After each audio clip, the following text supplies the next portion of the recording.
Do you know that UPSC asks some questions again and again? Yes, some questions asked many times.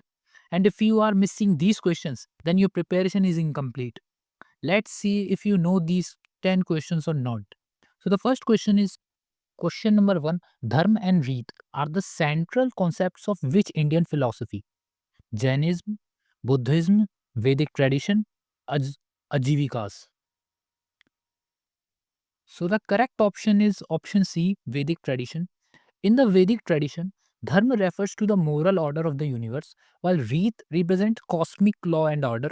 These concepts later evolved in Hindu philosophy, influencing ethical and social principles. Next question is the famous Gayatri mantra is addressed to which deity? Agni, Indra, Ma Savitri, Varuna. So the correct option is option C, Ma Savitri. The Gayatri mantra found in the Rig Veda is dedicated to Ma Savitri, the sun god, and is one of the most sacred chants in Hinduism, invoking divine wisdom and enlightenment. Who among the following was the first grammarian of the Sanskrit language? Option A, Panini, Patanjali, Katyayana, Kalidas. So the correct option is option A, Panini. Panini, an ancient Indian scholar, wrote the Ashtadhyayi, the earliest known grammar of Sanskrit, which systematically codified the language and influenced later linguistic studies. Next question is Ajanta caves are primarily associated with which religious tradition? Jainism, Buddhism, Shaivism, Vaishnavism.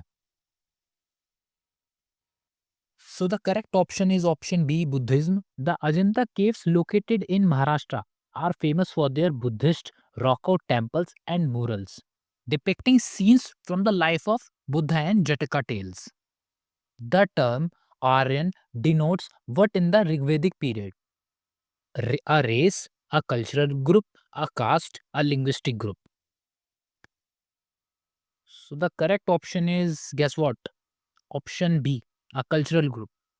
The Aryans were a group of Indo European people who migrated to India and are primarily identified their language by their language, culture, and religious tradition rather than being a distinctive race. And yes, according to latest report of IIT Kharagpur, Aryans are the natives of India. And I don't know how much truth is behind that, but that's report. The doctrine of lapse was introduced by which British Governor General? Lord Wellesley, Lord Dalhousie, Lord Cornwallis, Lord Curzon. So, your correct answer is option number B, Lord Dalhousie. The doctrine of lapse was a British annexation policy under Lord Dalhousie, where Indian states without a male heir were annexed by the British East India Company, leading to resentment against colonial rule. Who was the first Indian ruler to establish a naval force?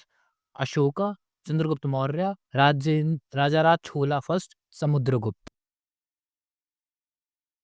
So the correct option is option C, Rajaraja Chola first. Rajaraj Chola first of the Chola dynasty was the first Indian ruler to develop a strong naval force, enabling him to expand his empire overseas, particularly in Southeast Asia. The Treaty of Purandar was signed between Shivaji Maharaj and which Mughal ruler? Option A, Akbar, Aurangzeb, Jahangir, Shaista Khan. So the correct option is option B, Aurangzeb. The Treaty of Purandar 1665 was signed between Shivaji Maharaj and Raja Jai Singh. Raja Jai Singh was signed on behalf of Aurangzeb, forcing Shivaji Maharaj to surrender 23 forts to the Mughals, although he later escaped and reasserted his power.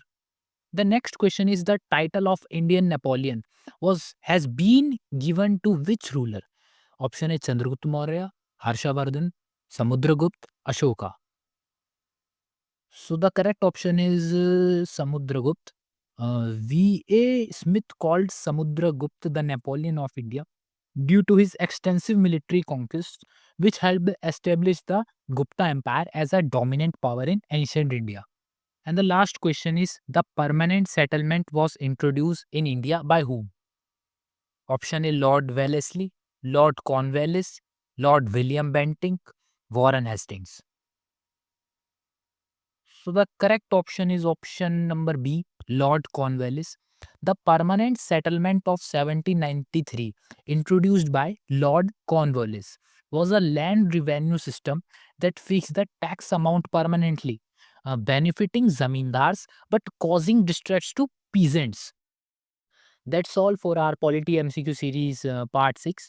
If you found this video helpful, don't forget to hit that like button and share with your fellow aspirants as well, and subscribe to the channel for more such series, and till then keep learning.